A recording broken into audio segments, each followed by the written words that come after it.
Hello guys, तो कैसे हैं आप सब लोग। आई होप सब लोग बहुत अच्छे होंगे। मैं आपका भाई अर्शुल चोपड़ा एंड मैं आज आपके अंदर एक न्यू वीडियो लेकर आया हूं, जिसके अंदर मैं आपके साथ लास्ट मोमेंट टिप्स कुछ शेयर करने वाला हूं। बट उससे पहले मैं आपको एक छोटा सा काम दे देता हूं। आप सब लोग कमेंट बॉक्स में लिखोगे कि I will definitely crack CMA foundation exam.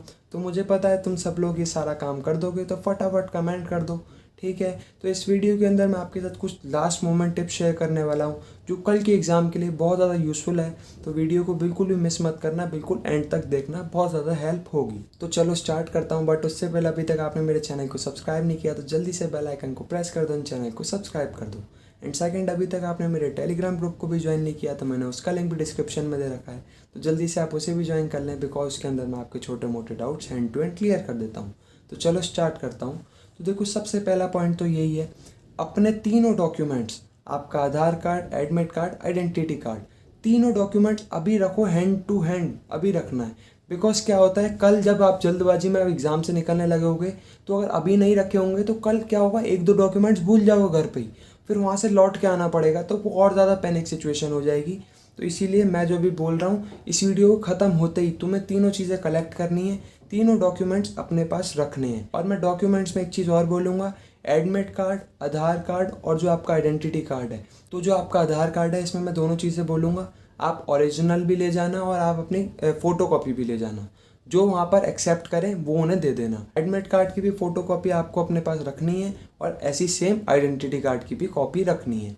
तो ये डॉक्यूमेंट्स अभी हैंड टू हैंड रख लेना आप इकट्ठे करके, बिकॉज जिससे कल जल्दबाजी में आप कुछ भी मिस ना करो, ठीक है। डॉक्यूमेंट्स के साथ साथ एक चीज़ और बोलूँगा, आप अपना बॉक्स भी अभी रेडी कर लो, जिससे कल आप जल्दबाजी में कोई भी चीज़, पेन या फिर इरेज़र, पेंसिल वगैरह कुछ ले जाना ना भूल जाओ।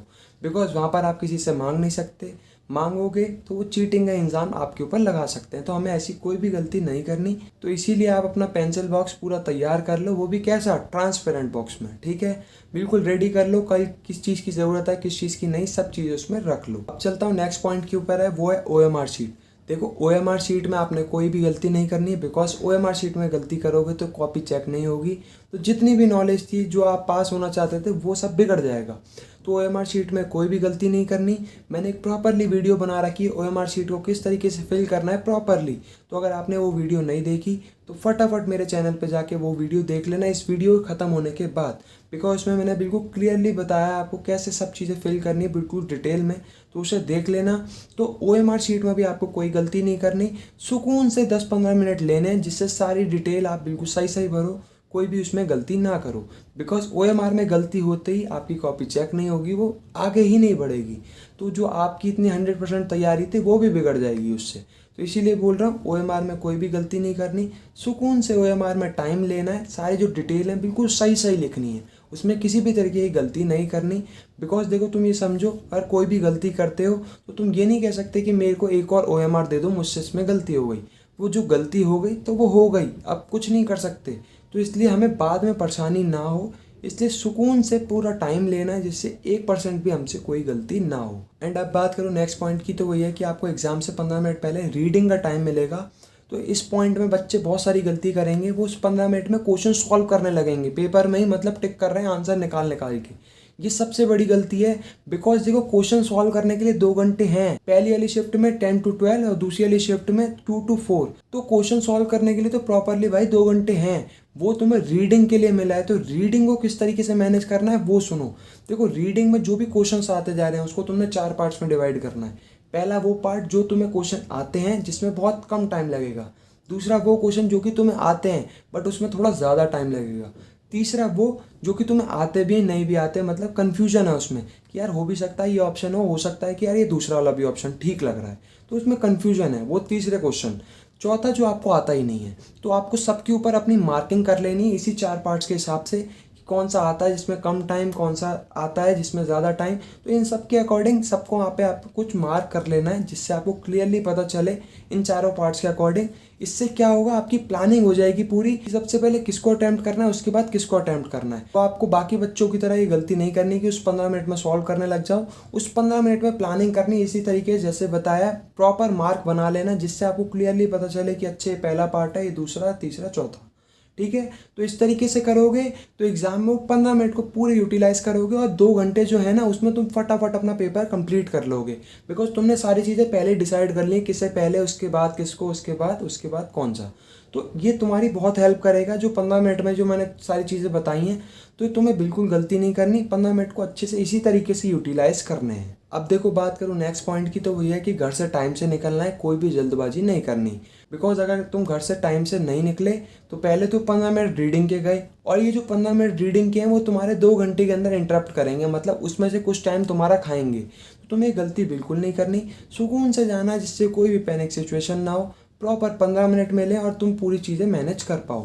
बिकॉज तुम खुद सोचो, अगर तुम लेट पहुँचे तो 15 मिनट खराब, वो पूरी प्लानिंग खराब, तो तुम्हारा पेपर तुम अच्छे से डिसाइड ही नहीं कर पाओगे, डिज़ाइन ही नहीं कर पाओगे किसे पहले करना है किसे बाद में, जिससे सारी चीज़ें तुम्हारी टाइम से कंप्लीट हो, तुम सारी चीज़ों को कंप्लीट भी कर पाओ।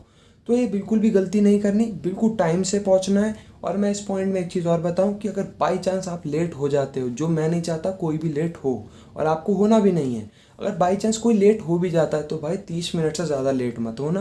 बिकॉज 30 मिनट से 1 सेकंड भी ऊपर लेट हुए तो तुम्हें रूम में एंट्री नहीं देने दिया जाएगा, एग्ज़ाम तुम्हें नहीं देने दिया जाएगा। तो बिल्कुल पहली चीज़ तो लेट होना ही नहीं है, टाइम से जाना है। दूसरी चीज़, अगर लेट हो भी गए तो 30 मिनट से ज़्यादा लेट नहीं होना, बिकॉज उससे ज़्यादा लेट हो गए तो एग्ज़ाम नहीं देने दिया जाएगा। अब बात करूँ नेक्स्ट पॉइंट की, तो वो ये है कि एग्ज़ाम में जो चीज़ जिसमें तुम्हें सबसे ज़्यादा कॉन्फिडेंस हो, चाहे वो कोई भी पेपर हो, उससे स्टार्टिंग करनी है। कोई भी जल्दबाजी में ये नहीं करना कि पहले टफ चीज़ को अडॉप्ट कर लूँ, फिर टफ चीज़ पहले निपटा लूँ, इजी तो मेरे को आती है, नहीं। बिकॉज टफ चीज़ अगर तुम गए और वहाँ पर तुमसे वो चीज़ नहीं बनी तो पूरा ईजी चीज़ भी तुम बिगाड़ लोगे। तो स्टार्टिंग करनी है उन चीज़ों जिसमें कॉन्फिडेंस बिल्कुल 100% है, जो ईजी सी आपको लगती है उससे करना है।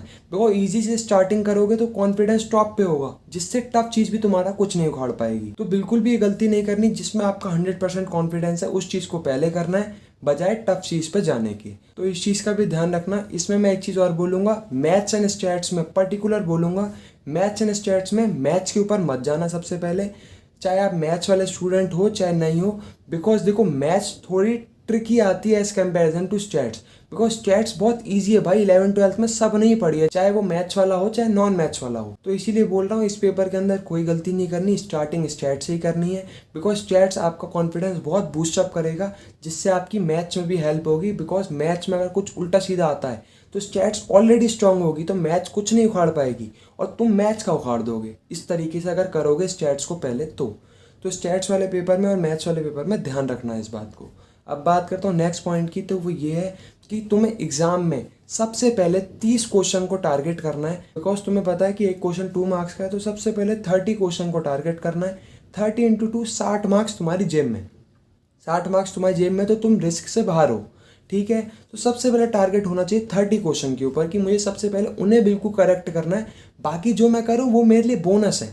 तो सबसे पहले टारगेट 30 क्वेश्चन के ऊपर होना चाहिए कि वो मुझे 100% टाइम से करने हैं और बिल्कुल सही करने हैं, ठीक है। बात करूँ नेक्स्ट पॉइंट की, तो ये कोई नेगेटिव मार्किंग नहीं है, पूरा पेपर एकदम भर के आना है, कुछ छोड़ के नहीं आना, 1 भी % कुछ छोड़ के नहीं आना है। बिकॉज नेगेटिव मार्किंग है ही नहीं, तो इस चीज़ का भी ध्यान रखना। बात करूँ नेक्स्ट पॉइंट की, तो ये है कि आपको मिलेगा क्वेश्चन पेपर 15 मिनट रीडिंग करने के लिए ना, तो उस क्वेश्चन पेपर में आपको कुछ भी नहीं लिखना सिवाय अपने रोल नंबर और आपको टिक लगाने के, मतलब जो आंसर टिक लगाओगे उसके अलावा कुछ भी नहीं लिखना।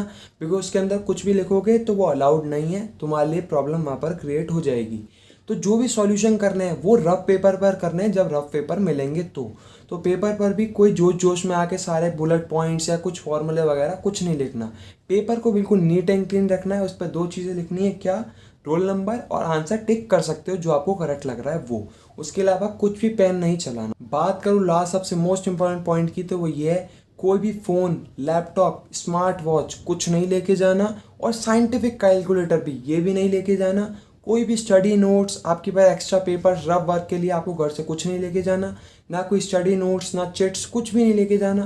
बिकॉज इनके साथ अगर आप सेंटर पर मिलते हो तो आपको पेपर कैंसिल कर दिया जाएगा, आपको पेपर नहीं देने दिया जाएगा। तो इन चीज़ का भी बिल्कुल ध्यान रखना है। बिकॉज नॉर्मली हमें आदत होती है फ़ोन रखने की भी, स्मार्ट वॉच पहनने की भी, तो ये चीज़ गलती नहीं करनी, जोश जोश में आप पहन के अंदर पहुंच जाओ। बिकॉज इनके साथ अगर आप मिले तो आपके लिए बहुत ज़्यादा प्रॉब्लम हो जाएगी, तो आप इनको घर में ही छोड़ के जाना। मैं ये भी बोलना चाहता हूँ इस पॉइंट में, ये गलती मत करना कि सेंटर पे किसी पे संभलवा दूंगा। मतलब सेंटर के अंदर किसी और बंदे पे, अपने घर वाले पे नहीं, किसी और बंदे पे संभलवा दूंगा।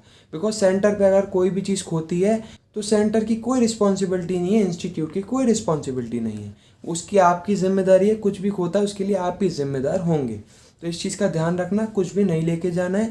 अगर बाई चांस लेके भी जाना है तो बड़े भाई बहन या मम्मी पापा को लेके जाओ, वहाँ पर उन्हें दे दो, उनके हाथ में सेफ है, उनके हाथ से कहीं नहीं जा रहा। आपको स्टडी नोट्स लेके जाना है, जिससे जो 2 घंटे हैं, कौन से 12 to 2, उसको यूटिलाइज करना है तो अपने किसी बड़े भाई बहन मम्मी पापा को लेके जाओ, उनको दे दो, जिससे आप जब बाहर आओ तो आपको मिले, वहाँ से आप लेके पढ़ के दोबारा उन्हें दे दो। तो इस चीज़ का भी ध्यान रखना, पहले तो लेके ही नहीं जानी। अगर सिंगल जा रहे हो और किसी के साथ जा रहे हो तो मम्मी पापा या फिर गाड़ी की डिग्गी वगैरह में रख सकते हो। तो ये सारे पॉइंट्स थे जो मैं समझता हूँ आप सब लोगों के लिए बहुत ज़्यादा यूज़फुल थे लास्ट मोमेंट टिप्स के तौर पे।